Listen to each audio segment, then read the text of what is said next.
جو منفی اثر پڑا وہ یہ تھا کہ آرٹیکل 35A کے تحت جموں و کشمیر میں کوئی غیر ریاستی باشندہ، ہندوستان کا کوئی فرد، وہ زمین نہیں خرید سکتا تھا، وہ وہاں ملازمت نہیں کر سکتا تھا، وہاں کا باشندہ نہیں بن سکتا تھا، وہ الگ تھے، ہم الگ تھے۔ لیکن اب انہوں نے ڈومیسائل سرٹیفکیٹس ایشو کر دی ہیں لاکھوں کی تعداد میں، اور ہندوستان سے لوگوں کو اٹھا کے آباد کرنا شروع کر دیا جموں و کشمیر میں۔ اب وہ ووٹر کی حیثیت سے بھی درج ہو گئے۔ اب جو حکومت بنے گی مقبوضہ جموں و کشمیر میں، اس میں ہندوستان کے وہ باسی بھی اس میں ایز ووٹرز استعمال ہوں گے۔ تو آپ کے اس پروگرام کی وساطت سے میں اقوام متحدہ کو اور OIC کو خاص طور پر یہ بتانا چاہتا ہوں کہ ہمارے حق پہ ڈاکہ ڈالا ہے انڈیا نے۔ ہندوستان اس وقت لاکھوں لوگوں کو as voters Jammu and Kashmir میں انلسٹ کرا رہا ہے۔ آپ نے جس رائے شماری کا وعدہ ہمارے ساتھ کیا ہے، اس کا کیا حشر ہوگا جب لاکھوں ہندوستانی کشمیری بن کے سامنے آ رہے ہیں؟ تو اس لیے اقوام متحدہ کو اپنا رول پلے کرنا چاہیے، اور اسی طرح OIC کو اس وقت سامنے آنا چاہیے، اور پاکستان کو جو اس وقت ایک مقام اللہ تعالیٰ نے دیا ہوا ہے، ہماری پاکستان کی حکومت سے بھی اور پاکستان کے chief of army staff field marshal Saeed Asim Munir سے بھی ہماری یہ ریکویسٹ ہوگی کہ وہ اس مسئلے کو خاص طور پر بہت ہی اہمیت دے کر اس کو اپنی پریارٹی نمبر 1 بنائیں اور عالمی سطح پہ اس مسئلے کو اجاگر کریں۔ سر، آپ کی بات بالکل درست ہے۔ ہم تو اپنے پلیٹ فارم سے اور دیگر میڈیا پلیٹ فارم سے آپ کی آواز جو ہے وہ اقوام متحدہ اور OIC تک پہنچائیں گے اسی۔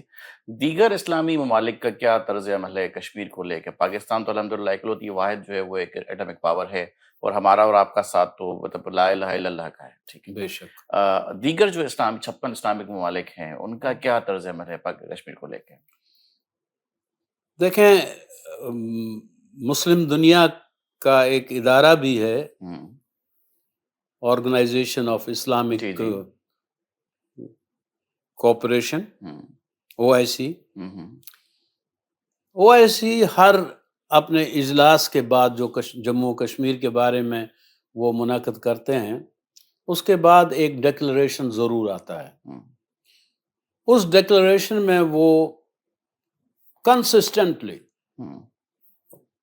یعنی بلا ناغہ جو بھی کوئی ان کی سمٹ کانفرنس ہوئی، منسٹریل کانفرنس ہوئی، فارن منسٹریل کانفرنس ہوئی، ہر اس کانفرنس کے بعد ان کا جو اعلامیہ آیا، اس میں نمبر 1 پر یہ بات ہوتی ہے کہ ہم جموں و کشمیر کے حق خود ارادیت کو جو اقوام متحدہ کی سلامتی کونسل کے مطابق ان کو ملنا چاہیے، ہم اس کی تائید و حمایت کرتے ہیں، اور ہم کہتے ہیں کہ کشمیریوں کو یہ حق ملنا چاہیے، وغیرہ وغیرہ۔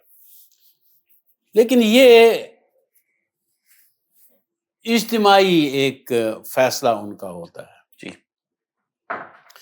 ہندوستان ہمیشہ ان قراردادوں کو جو OIC پاس کرتی ہے، ہندوستان کا بیان وہ بھی مسلسل اور بلا ناغہ ہے کہ ہم رد کرتے ہیں اس کو OIC کے اس بیان کو، اس کو ہم رد کرتے ہیں، کیونکہ بنیادی طور پر ان کا حق نہیں بنتا ہے کہ وہ ایک ایسے مسئلے پہ بات کریں یا ایسی ریاست پر بات کریں، ایسے ایشو پہ بات کریں جو ہمارا انٹرنل افیئر ہے، جو ہندوستان کا اندرونی مسئلہ ہے، ہمارا اٹوٹ انگ ہے، اس پہ ان 57 مسلم ممالک کو بات کرنے کا کیا حق پہنچتا ہے؟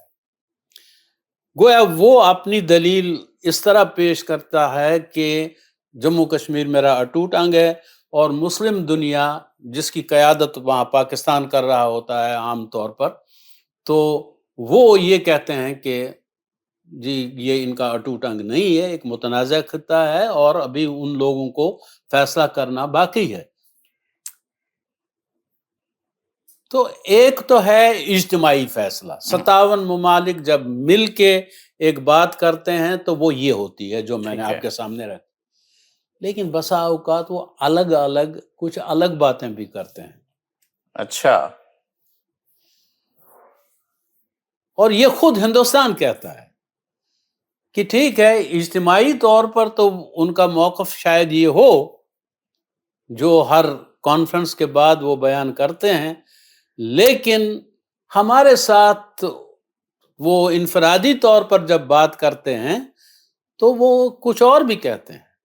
ٹھیک، تو اس لحاظ سے ہماری یہ گزارش ہوگی کہ او آئی سی کے بارے میں جو تاثر انڈیا دنیا کو دینا چاہتا ہے کہ یہ مختلف چہروں کے ساتھ سامنے آتے ہیں، تو اس امیج کو چاہیے او آئی سی کو کہ وہ یہ امیج جو ہے اس کا سدباب کرے۔ ہاں اس کا سدباب کرے اور ایک چہرے کے ساتھ وہ آئے۔ مسلمان ایک ہی چہرہ لیے ہوئے ہوتا ہے، اس کے کئی چہرے نہیں ہوتے۔ اور اپنے اپنے ذاتی جو انڈیا کے ساتھ تعلقات ہیں، چاہے وہ تجارتی ہیں، سفارتی ہیں، ان سب کو لے کر کشمیر کے مسئلے کو متنازع نہ بنایا جائے، آپ یہ کہنا چاہتے ہیں؟ بالکل صحیح۔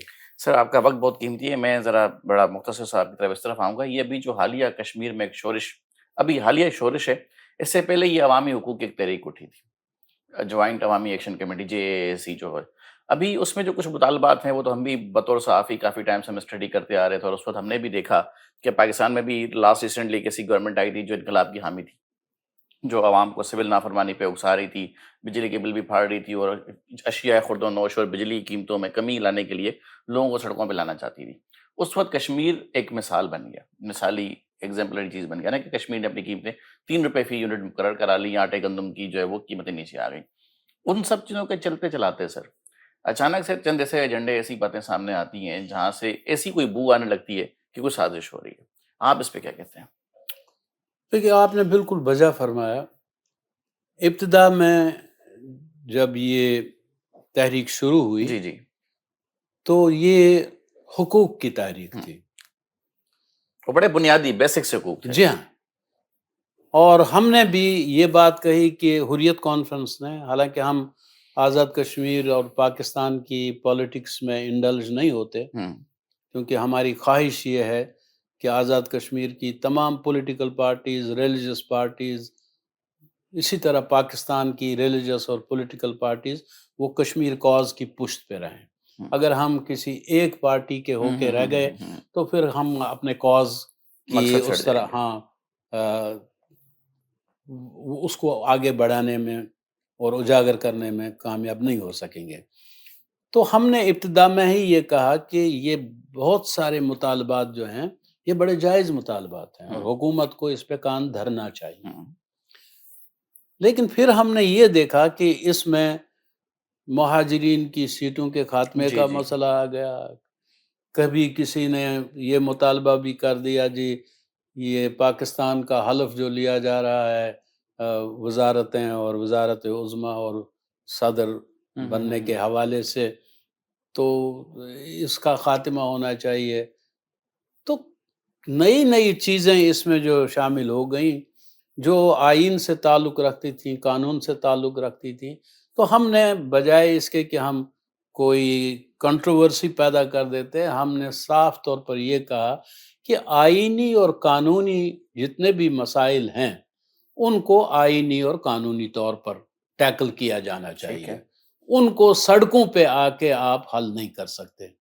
اسی طرح ہم نے حکومت پاکستان سے بھی، حکومت آزاد کشمیر سے بھی یہ بات کہی کہ قوت کا استعمال نہ کیا جائے، مکالمے کے ذریعے، مذاکرات کے ذریعے دیکھا جائے کہ کیا چیزیں ایسی ہیں۔ آپ نے تو ویسے بھی 3 روپیہ یونٹ دے کے آپ نے مثال ہی قائم کر دی، تو وہ تو شاید 15 روپے پر بھی راضی ہو۔ ہاں، تو اب اگر آپ نے اتنی رعایت دی ہے ان کو اور بھی آپ آؤٹ آف وے جا کر اکوموڈیٹ کرنا چاہتے ہیں، ان کو اکوموڈیٹ کر رہے ہیں، تو پھر ان معاملات میں بھی آپ کو دونوں اطراف کو ہم نے کہا کہ مذاکرات کا راستہ اختیار کریں، جائز مطالبات جو ہیں وہ حکومت بھی تسلیم کرے اور باقی قانونی اور آئینی طریقہ جو ہے وہ اختیار کیا جائے. لیکن ہم پوری جوائنٹ عوامی ایکشن کمیٹی کو تو نہیں کہیں گے، البتہ کچھ لوگ ان میں لگتا ہے ایسے ہیں جو اس پوری تحریک کو سبوتاژ کرنے پر تلے ہوئے ہیں، اور جو کچھ عوام کو حاصل ہونا تھا وہ اس میں روک بن رہے ہیں اور رکاوٹ بن رہے تو ہیں. سر ایسا کیا کچھ ایسا اپنے طرز عمل کے نتیجے میں کبھی فوج کے خلاف بات کرتے ہوئے، کبھی پاکستان کے خلاف بات کرتے ہوئے. تو یہ ایجنڈا تو ابتدا میں نہیں تھا، یا ممکن ہے شروع سے ہی یہ ایجنڈا رہا ہو لیکن ہمیں ہی اس کا علم نہ ہو. لیکن جو بادی نظر میں جو کچھ سامنے آ رہا تھا وہ یہی تھا کہ حقوق کی ایک تحریک ہے اور اس کا ساتھ دیا جانا چاہیے. لیکن اب جس انداز سے وہ کچھ لوگوں نے اس کو ہائی جیک کیا ہوا ہے، ایک تو یعنی پاکستان کے خلاف جو باتیں کی جا رہی ہیں تو وہ قابل قبول نہیں ہے. اور خاص طور پر ہم یہ بھی کہیں گے کہ یہ جو مقبوضہ کشمیر اور آزاد کشمیر کے درمیان ایک تفریق پیدا کی جا رہی ہے، پھر پاکستان اور کشمیر کے درمیان جو تفریق پیدا کی جا رہی ہے، یہ کسی بھی صورت میں قابل قبول نہیں ہے. سر کیا ایسا ممکن ہے یا کوئی ایسے کوئی اندیشے، آپ ظاہر ہے آپ کا ماشاءاللہ وسیع تجربہ ہے، نظر بھی ہے، جیسے پاکستان کے دیگر علاقوں میں بھی اسی طرح سے حقوق کے نام پہ کہیں بلوچستان میں نوجوانوں کو اکسایا گیا، بعد میں ان کو انفلٹریٹ کیا گیا، وہاں پہ دہشت گرد پیدا کیے گئے اور پاکستان کو نقصان پہنچایا گیا. کیا کہیں بادی نظر میں ایسے تو کوئی اثرات یا کوئی عوامل نہیں ہیں کہ جو ایکشن کمیٹی کے پیچھے بھی کچھ ایسے محرکات ہوں جنہوں نے پہلے عوام کے دلوں میں جگہ بنائی ہو، دل جیتے ہوں، حقوق کی بات کی ہو، اب وہ اس ایجنڈے پہ آ گئے ہیں کہ پاکستان اور کشمیر کے بیچ نفرت کا بیج بویا جائے؟ اب اس میں جو خطرہ اور خدشہ ہے وہ یہ کہ دیکھیں، ہندوستان اس پوری صورتحال کو اپنے حق میں کیش کر رہا ہے. وہ بینیفیشری ہندوستان ہے. ہاں، تو اس لیے آزاد خطے میں بسنے والے لوگوں کو بھی، پاکستان کو بھی، وہ جس کا نام انڈیا دے رہا ہے کہ جو آپریشن سندور ہم نے شروع کیا تھا پاکستان کے خلاف، وہ سندور 1 تھا. اچھا. ابھی جو آزاد کشمیر میں، کیونکہ آزاد کشمیر گلگت بلتستان بھی ہمارا حصہ ہے یعنی انڈیا کا، اور ہمیں اس کو حاصل کرنا ہے، تو ہم اس کو جوائنٹ عوامی ایکشن کمیٹی کو وہ کہتے ہیں اپنا، وہ ہماری اپنی ہے. تو ان کے ذریعے ہم آپریشن سندور 2 لانچ کیے ہوئے ہیں، اور ہمیں یقین ہے کہ ہمیں اپنی فوج وہاں نہیں بھیجنے کی ضرورت پڑے گی. مزید نہیں کروانے. تو وہاں پہ ہمارے لوگ موجود ہیں، وہ ہمارے ہی لوگ ہیں، آزاد کشمیر میں بسنے والے لوگ، کیونکہ وہ ہماری ریاست ہے، اس پر پاکستان نے قبضہ کیا ہوا ہے. تو اس لیے یہ آپریشن سندور 2 ہے. تو اس کو ہمیں پیش نظر رکھنا چاہیے کہ ہندوستان کی سوچ کیا ہے، اس کی فکر کیا ہے، مشرقی پاکستان میں مکتی باہنی کا کیا رول تھا. تو وہ چیزیں بھی ہمارے پیش نظر ہونی چاہیے. اور اسی طرح جو یادیو صاحب، کلبھوشن یادیو، تو وہ بھی کسی ملک کے ساتھ اور وہاں کی نیوی کے ذمہ دار رہے ہیں، افسر رہے ہیں. تو وہ کیا کرنے کے لیے یہاں آئے ہوئے تھے، کیا کارنامے انجام دیکھ کے وہ اب قید و بند کی سختی برداشت کر رہے ہیں. تو اس ساری صورتحال پہ پاکستان کو اور آزاد کشمیر کو اور مقبوضہ کشمیر کے لوگوں کو نظر رکھنی چاہیے. سر میرا خیال ہے کہ مودی کو اپنے رافیل گروانے کے بعد اگر وہ اس حالت پہ پہنچ چکا ہے کہ پاکستان کے ایسیٹس کو پاکستان کے خلاف استعمال کرے، تو میرا خیال ہے کہ اس وقت لڑنے کی وجہ صلح کر لینی چاہیے. میں دوسرا سوال کروں گا سر آپ سے، مجھے یہ بتائیں پاکستان کی جو سیاسی جماعت ہے ایکس وائی زی، ان سب کا آپ کے ساتھ کیا رویہ ہے، کیا بیہیویئر ہے، کیا تعاون ہے؟ یہ اللہ کا بہت بڑا فضل ہے کہ ساری پاکستان کی جماعتیں، مذہبی جماعتیں، سیاسی جماعتیں کشمیر کاز پر ہمارے ساتھ وابستہ ہیں. ماشاءاللہ. اور کبھی 5 فروری کو، کبھی 5 اگست کو، کبھی 13 جولائی کو، کبھی 19 جولائی کو، کبھی 8 جولائی کو برہان وانی شہید کی برسی کے موقع پہ، یعنی جو بھی کوئی ایونٹ ہوتا ہے ریلیٹڈ ٹو کشمیر، اس موقع پہ پوری پاکستانی قیادت، پولیٹیکل لیڈرشپ، ریلیجس لیڈرشپ، وہ ہمارے ساتھ اظہار یکجہتی کرتی ہے، جس کے لیے آپ کی وساطت سے میں حریت کانفرنس کی طرف سے ان تمام پارٹیز کا، افراد کا، قائدین کا، حکومت پاکستان کا، پاکستان کے فورسز کا شکریہ ادا کرنا چاہتا ہوں کہ آپ نے کشمیر کاز کو اجاگر کرنے میں بہترین کام کیا ہے اور کر رہے ہیں۔ بس ہماری آپ سے یہ گزارش ہے کہ پاکستان کو اللہ کی ایک بہت بڑی نعمت سمجھیے، اور ہم بھی یہ سمجھتے ہیں۔ یہ مسجد اقصیٰ کے امام صاحب کے ساتھ ہماری ایک دفعہ میٹنگ ہوئی، تو یہ 1990s کی بات ہے، تو ہم نے ان سے سوال کیا کہ آپ اپنی تحریک کے بارے میں کیا کہہ رہے ہیں؟ تو انہوں نے کہا کہ کاش ہماری ہمسائیگی میں کوئی پاکستان ہوتا۔ سبحان اللہ۔ فلسطین، یعنی امام مسجد اقصیٰ کہتے ہیں کاش ہماری ہمسائیگی میں کوئی پاکستان ہوتا، کیونکہ اس وقت افغانستان کی جو جدوجہد چل رہی تھی سوویت یونین کے خلاف، اس میں پاکستان ایک کلیدی کردار ادا کر رہا تھا۔ تو پاکستان کا کشمیریوں کے ساتھ کھڑا ہونا، ایک حکومت کے ناطے، عوام کے ناطے، لیڈرشپ کے ناطے، تو ہم اللہ کا بڑا شکر بجا لاتے ہیں کہ پاکستان اس کاز کی پشت پہ ہے، اور پوری مسلم دنیا کو بھی اس کاز کی پشت پہ لا کھڑا کرنے میں پاکستان کا بہت بڑا کردار ہے۔ تو ہم شکر گزار ہیں پاکستان کے بھی، پاکستان کے عوام کے بھی، حکومت کے بھی۔ بہت شکریہ سر۔ برہان وانی شہید ایک نوجوان، متحرک نوجوان جو شعور بیداری پہ کام کر رہا ہو، جو غیر مسلح ہو کے جدوجہد کر رہا ہو، ہندوستان جیسے طاقتور ملک ہو، ایک ایسے نوجوان سے کیا خطرہ ہو سکتا تھا کہ اس کو جو ہے وہ صفحہ سے مٹایا گیا، لیکن وہ تاریخ میں امر ہو گیا؟ بے شک۔ دیکھیں، بنیادی طور پر برہان وانی کی شہادت سے پہلے ان کے بڑے بھائی کو شہید کر دیا گیا تھا۔ ان کے ساتھ بہت ہی زیادہ والہانہ محبت تھی، ان کے ساتھ انس تھا۔ تو جو کام انجام دیا برہان مظفر وانی شہید نے، وہ اس وقت متعارف نہیں تھا، وہ کام، اس کی طرف توجہ نہیں تھی کشمیر میں، اور وہ ہے سوشل میڈیا کا استعمال۔ 5th جنریشن ہائبرڈ وار۔ ہاں، اس نے یہ سبق دیا کہ آپ اپنے دشمن کے خلاف صرف ہتھیاروں سے، صرف زبان سے، سیاسی طور پر، سفارتی محاذ کے استعمال سے جنگ نہیں جیت سکتے۔